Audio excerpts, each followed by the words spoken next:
Black girl texted her mom, "This date feels off." Let go of her. But a Korean billionaire CEO stepped in. "Mom, I need help. This date feels off." 25-year-old Zora Williams sent that text from the bathroom of Alinea, one of Chicago's most exclusive restaurants, staring at her reflection in the mirror. Perfect red dress, immaculate makeup, natural hair styled in an elegant updo that had taken 2 hours at the salon. And beneath it all, a gnawing feeling in her stomach that wouldn't go away. She was on a dinner date with Marcus Taylor. The same Marcus her mother's church friends had been pushing her toward for months. The same Marcus with the Harvard law degree and family connections that stretched from Chicago's South Side all the way to Washington, D.C. The perfect catch, according to everyone who mattered in her world. Everyone except her gut instinct. Her phone lit up with her mother's response. "You're overthinking again. He's from a good family. Just smile more." Zora stared at those words until they blurred. Smile more. How many times had she heard that from her mother? From teachers? From every boss she'd ever had? As though her comfort, her intuition, her very sense of self was less important than making others feel at ease with her presence. She tucked her phone into her clutch, checked her lipstick one last time, and walked back to the table with practiced poise. But someone else in that restaurant was watching. Jin-Woo Park, CEO of Park Industries, dining alone 3 tables away. He'd noticed the beautiful woman whose smile didn't reach her eyes. The woman whose date seemed more interested in his own reflection in the knife than in anything she was saying. And when Marcus reached across the table to grab Zora's wrist after she mentioned needing to leave early, his grip tight enough to make her wince, Jin-Woo set down his glass of Macallan 18 and made a decision that would change both their lives forever. "I should be getting home," Zora said, reaching for her clutch. "Early meeting tomorrow." Marcus's hand shot out, closing around her wrist. Not violently, not enough to draw attention, but enough to establish control. "We haven't even ordered dessert," he said, his voice pleasant but his eyes hard. "And I made reservations for drinks after this at the aviary. I really can't." Zora Williams? A new voice, deep and accented, interrupted whatever Marcus had been about to say. Zora looked up to find a man standing beside their table. Tall, impeccably dressed in a charcoal suit that had been tailored to his broad shoulders. "I'm Jin-Woo Park," he said, extending his hand. "We met at the Chicago Urban Innovation Summit last month. I've been meaning to reach out about your presentation on community-centered development." Zora had never attended any summit, had never seen this man before in her life, but she understood instantly what he was offering. An exit, a story, a way out that wouldn't require her to make a scene. "Mr. Park," she heard herself say, sliding her wrist from Marcus's loosened grip. "Of course, the summit. It's good to see you again." Marcus's face darkened. "We're in the middle of dinner." Jin-Woo's smile remained perfectly pleasant, but something shifted in his posture. Something that made Marcus sit back slightly in his seat. "I apologize for the interruption," Jin-Woo said, his tone polite but utterly unmoved by Marcus's territorial display. "But I'm heading to the airport tonight for Seoul, and I wanted to discuss a potential collaboration before I leave. If you have a moment, Ms. Williams." It was the "if you have a moment" that did it. The way he made it a question. The way he gave her the choice. Zora stood, gathering her clutch. "I should hear about this opportunity. It could be perfect for the agency." "Zora." Marcus's voice carried a warning. "We're not finished." She met his eyes directly for the first time that evening. "I am." Before we see how this chance meeting changed everything, hit that subscribe button and drop a comment telling us if you've ever had that gut feeling something wasn't right. Your support helps us share more stories like Zora's journey to finding her voice. The Chicago night air hit Zora's face like permission to breathe. Jin-Woo led her away from the restaurant entrance, toward Michigan Avenue where the city lights reflected off the windows of luxury stores. "Are you all right?" he asked, his voice gentle but direct. Zora realized she was shaking, not from cold, but from the adrenaline of finally listening to her instincts. "Thank you for that, for getting me out of there." "No thanks necessary," Jin-Woo said simply. I recognized someone in distress. Can I call you a ride home? Jinwoo asked. Or somewhere else you'd feel safe? Again, the choice. The respect for her agency that Marcus had never shown for a single moment of their date. Actually, Zora said, surprising herself, I could use a cup of coffee and a conversation with someone who doesn't make me feel like I'm auditioning for a role in their life. Jinwoo smiled, a real smile that reached his eyes. I know just the place. For weeks earlier, Zora sat at her mother's dining room table in the Southside house where she'd grown up. The house smelled like oxtails and rice, her mother's specialty, saved for Sundays and special occasions. Diane called me yesterday, her mother said, refilling Zora's water glass without asking. Her nephew is moving back to Chicago next month. He just made partner at Richardson and Hayes, first black partner in the firm's history. Zora nodded, knowing exactly where this conversation was headed. The same place it always headed these days. He's 32, never been married. Diane says he's been focused on his career. Diane Williams gave her daughter a pointed look. Sound familiar? Zora pushed rice around her plate. Mom, I'm busy with the Bronzeville redevelopment campaign. The agency's counting on me to land this account. You've been busy for 3 years, Zora. Her mother's voice carried that particular blend of disappointment and judgment that always made Zora's chest tighten. Always some new project, some new reason you can't make time for building a life. A real life. My career is real, Mom. Your career won't keep you warm at night, won't give you children, won't take care of you when you're sick. The familiar argument hung in the air between them, heavy with the weight of everything unsaid. Diane Williams had raised Zora alone after her father died of a heart attack when Zora was just 8 years old. She'd worked 2 jobs, volunteered at church, built a reputation as a community organizer who fought for better schools and safer streets. She'd sacrificed everything to give her daughter opportunities she never had. And now, in her mother's eyes, Zora was wasting those opportunities by prioritizing work over what really mattered. Family, security. A good man from a good family who would never leave her alone the way Diane had been left. Marcus is a good man, Zora. Stable, successful, comes from people we know. Diane set down her fork. Do you know how many women in our community would love to find someone like that? Someone who's achieved without forgetting where he came from. It was the same refrain Zora had heard since college. The fear beneath her mother's pushing. Not just for grandchildren or social status, but for the kind of stability that had eluded Diane herself for so many years after becoming a widow at 35.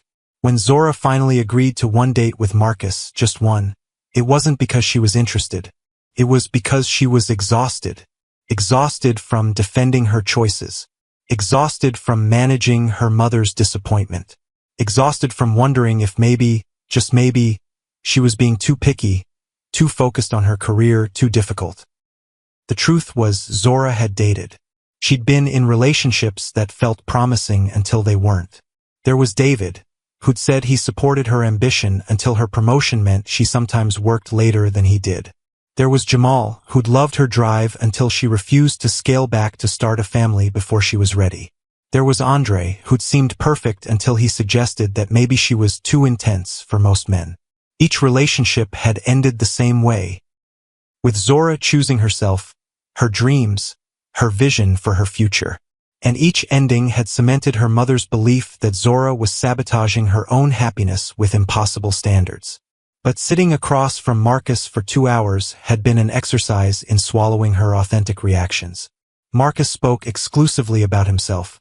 His cases, his clients, his recent vacation to Martha's Vineyard with some of the partners. He ordered for her without asking what she wanted. He called the server honey with a condescension that made Zora cringe. And when she mentioned the Bronzeville campaign that was consuming her professional life, he'd barely looked up from his phone.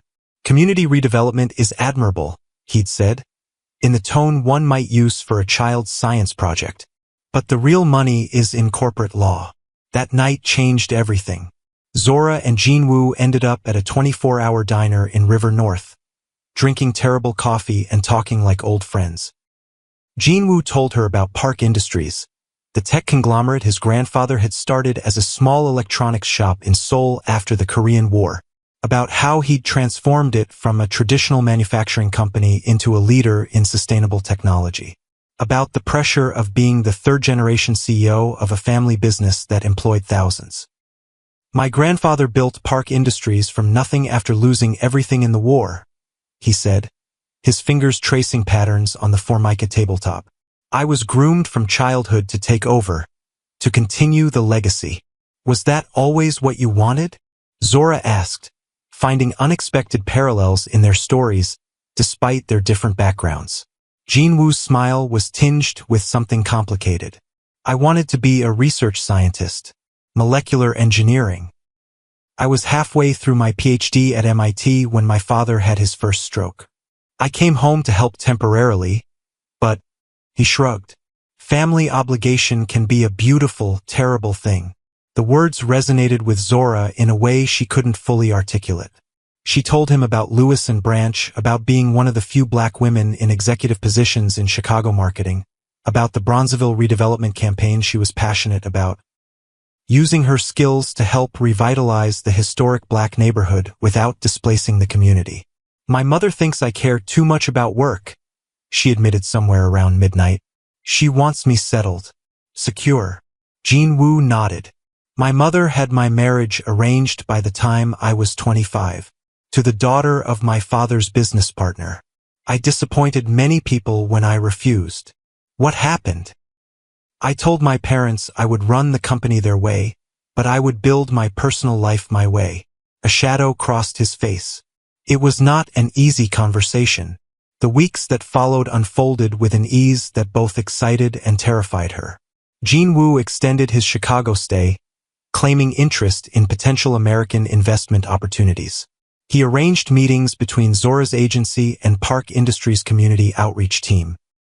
He asked thoughtful questions about the Bronzeville project, offering connections and resources without taking over.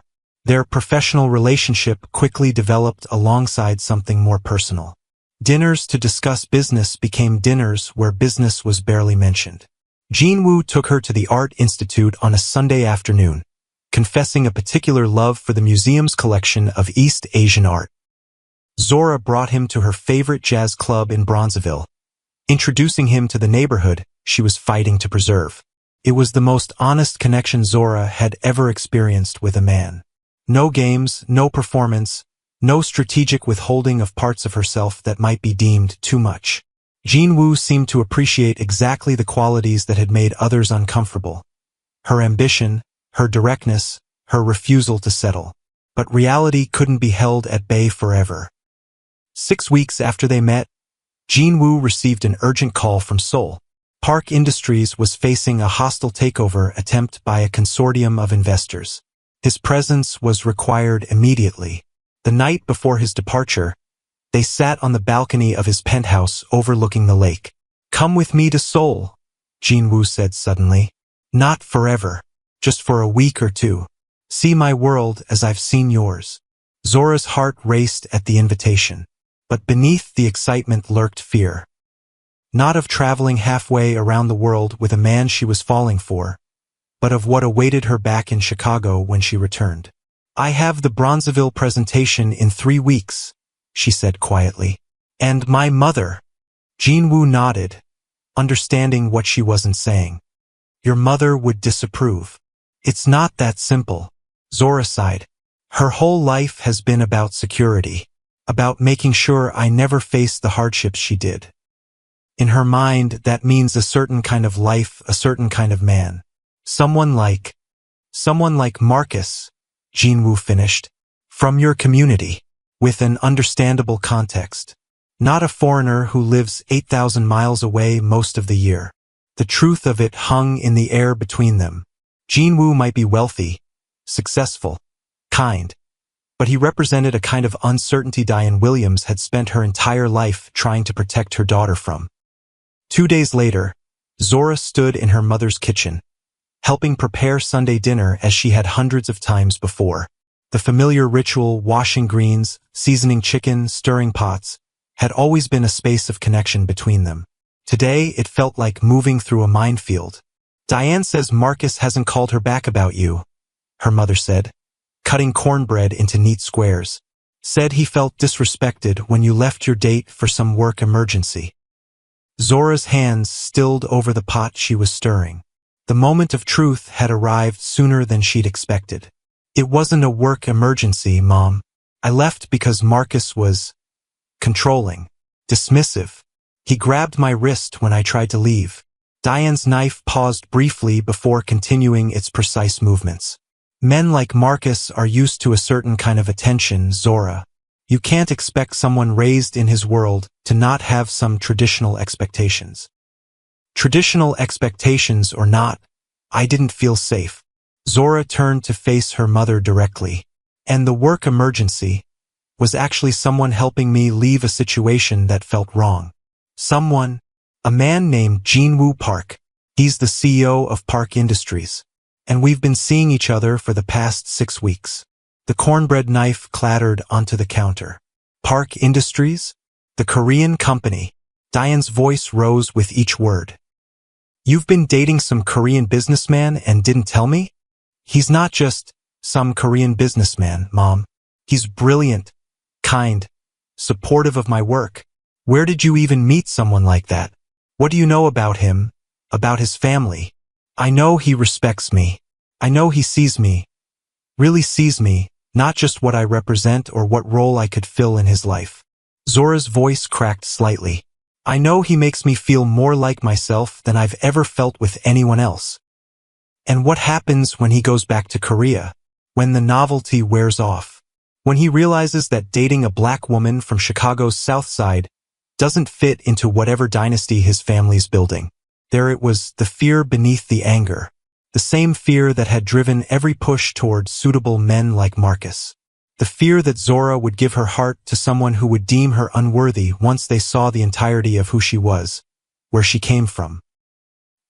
He's asked me to visit Seoul with him, Zora said quietly. To see his world as he's seen mine. You think we're good enough for his world, Zora? These people have generational wealth, international connections. They marry people like themselves. That's not fair. You don't even know him.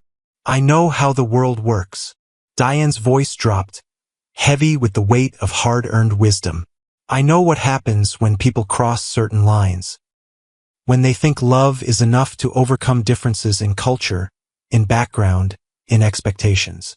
So I should just settle for someone like Marcus? Someone who doesn't challenge me or respect me, but checks all the right boxes for security. You think I don't want you to be happy? Diane's eyes filled with tears that she angrily wiped away. Everything I have ever done has been so you could have choices, so you wouldn't be limited like I was, like your grandparents were. Then let me make my choice, Mom. Let me explore this connection without assuming it's doomed, because Jinwoo isn't who you imagined for me. If you're invested in finding out whether Zora chooses family expectations or her own happiness, hit that like button and share in the comments if you've ever had to choose between what others want for you and what you want for yourself. This next part changes everything. The truth is, Zora never made it to Seoul that first time. The night before her scheduled departure, Lewis and Branch called an emergency all-hands meeting. Their biggest client was threatening to pull their account, the account that represented nearly 40% of the agency's revenue. The Bronzeville presentation was expedited, moved up by 2 weeks. The choice was impossible. Her career, the livelihoods of her colleagues, the project she'd poured her heart into for months, or keeping her promise to Jinwoo. When she called him, Jinwoo didn't express disappointment or make her feel guilty. Your work matters, Zora, he said simply. Your commitment to your community matters. Do what you need to do. I'll be here when you're ready. But being there turned out to be more complicated than either of them anticipated. The hostile takeover attempt of Park Industries escalated, requiring Jinwoo's complete attention. Their relationship shifted to late-night video calls across time zones, text messages that went unanswered for hours due to scheduling conflicts. And then Marcus re-entered the picture, determined to reclaim his wounded pride. He approached Zora after a Chamber of Commerce event where Lewis and Branch was presenting the successful Bronzeville strategy. His apology seemed sincere, He'd had too much to drink that night, he'd been under pressure at work, he'd been raised with certain expectations about relationships that he was working to unlearn. "Just coffee," he said. "As colleagues, I respect the work you're doing in the community." Whatever the reason, Zora agreed to coffee. One coffee became lunch the following week. Lunch led to Marcus attending the Bronzeville community feedback session, where he surprised her by offering pro bono legal services to residents facing gentrification pressures. She didn't tell Jinwoo about these meetings. They weren't romantic, she told herself. They were professional, community-focused. But secrets have a way of finding the light. Someone tagged Zora in photos from a Bronzeville fundraising gala where Marcus had been her +1. Not as a date, she'd insisted to herself, but as a supporter of the project with valuable connections to potential donors. Jinwoo saw the photos. When he finally addressed it during their next video call, his voice was carefully neutral. "You seem to have reconciled with Marcus." "It's not what it looks like," Zora said immediately. "He's been supporting the Bronzeville project. It's strictly professional." Jinwoo's expression revealed nothing. "You don't owe me explanations, Zora. We never defined exclusivity, especially across such distance." The call ended with unresolved tension hanging in the digital space between Chicago and Seoul. The following week, the whispers started. Marcus was telling people Zora had used Jinwoo Park to secure investment for Bronzeville, then dropped him when she got what she needed. The accusation hit like a physical blow. The annual Urban Development Conference arrived, with Park Industries as the keynote sponsor. Jinwoo Park would be there. Marcus arrived at the opening reception with calculated timing, approaching Zora as she stood with potential investors. His smile was practiced, his hand at her elbow possessive. "Gentlemen, I hope you're impressed by Ms. Williams' work in Bronzeville. She's quite skilled at leveraging relationships for community benefit." His emphasis on relationships carried a clear insinuation that made the investors exchange glances. Zora stepped away from his touch. "Marcus, this isn't the place. Just giving credit where it's due." His voice carried just enough to attract attention from nearby groups. "Although I understand Mr. Park might have a different perspective on how business and pleasure should intersect." The room seemed to still, and then, cutting through the awkward silence, a familiar voice. "I would be happy to share my perspective, Mr. Taylor." Jinwoo stood a few feet away, impeccable in a custom suit. But it wasn't his appearance that commanded attention. It was the quiet authority in his posture, the absolute certainty in his gaze. "Perhaps you'd like to elaborate on what perspective you believe I hold regarding Ms. Williams?" The direct challenge hung in the air. Marcus looked around, suddenly aware of the audience he'd cultivated turning against him. "I simply meant that international investments in local projects can be complicated by personal entanglements," he attempted. "Indeed," Jinwoo nodded. "Just as legal representation can be compromised when attorneys attempt to use professional connections to pursue personal vendettas." The precision of the strike was devastating.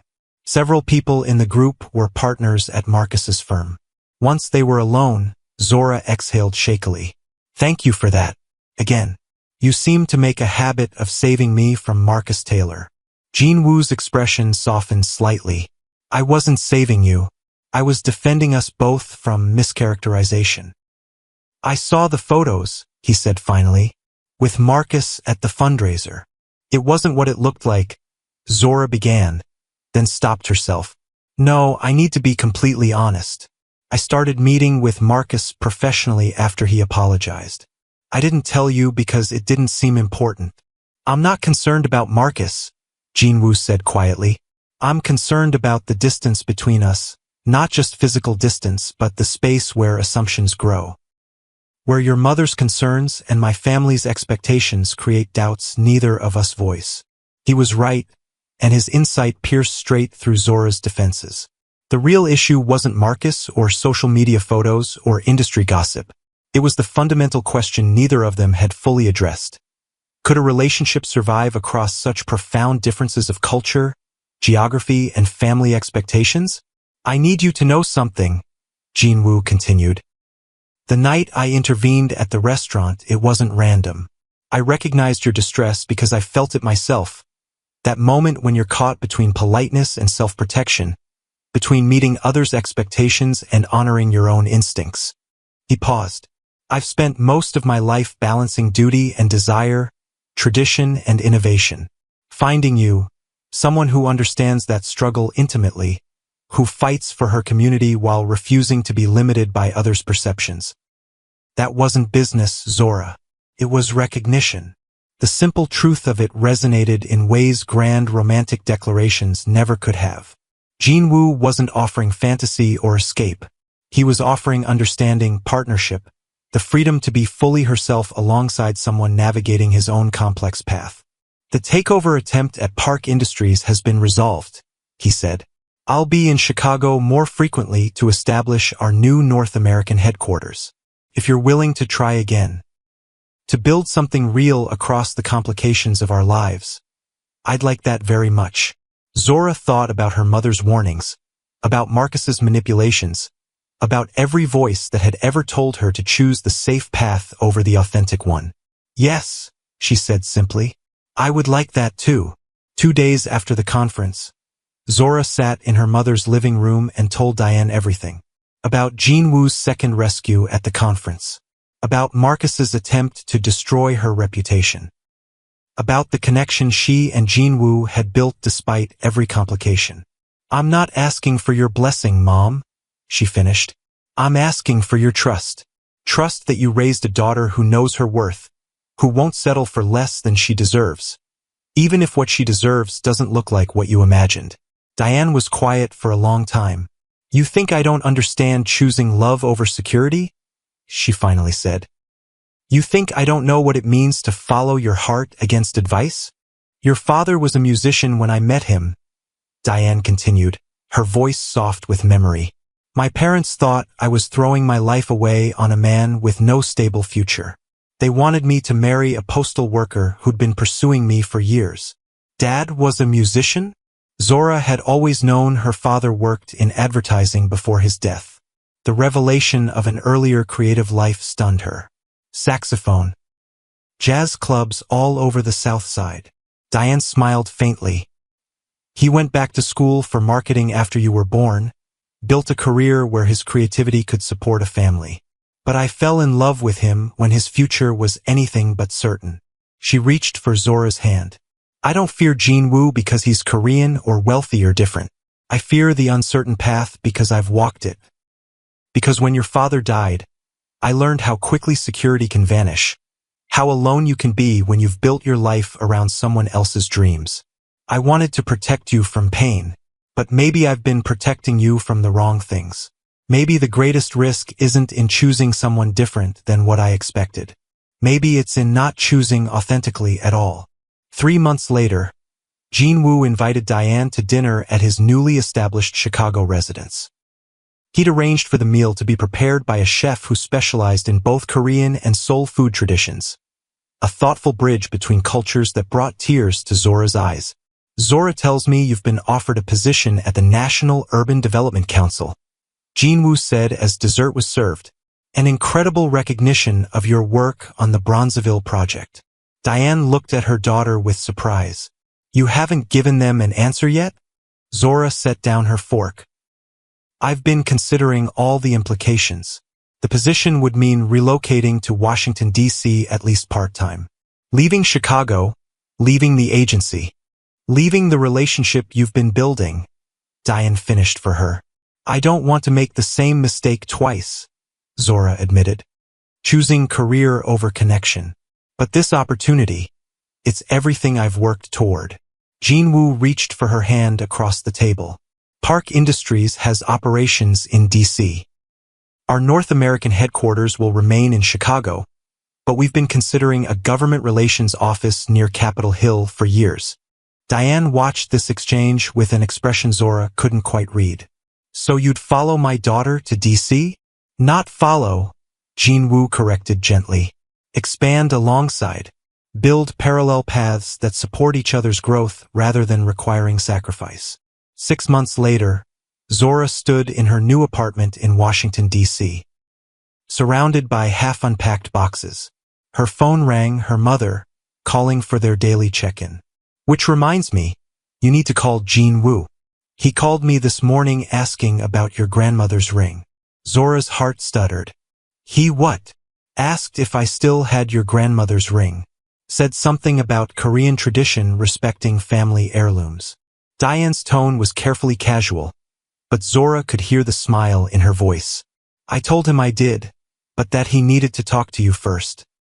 Some questions should be asked directly, not through mothers. After they hung up, Zora stood by the window of her new home, looking out at the capital city where her work would help shape urban policy for communities like the one she'd grown up in. Her phone buzzed with a text from Jin Woo. Dinner tonight? I have something important to ask you. Sometimes the right path isn't the one everyone expects. Sometimes the person who truly sees you comes from a world entirely different from your own. And sometimes the text message that changes everything isn't the one asking for help. It's the one that leads you toward a future built on mutual respect, shared purpose, and the courage to choose authenticity over expectation. Have you ever had to trust your instincts when everyone else thought you were making a mistake? Share your story in the comments below. If Zora and Jinwoo's journey inspired you, hit that subscribe button and turn on notifications so you never miss our stories about finding love that respects who you truly are. Remember, sometimes the person who sees your worth is the one no one expected.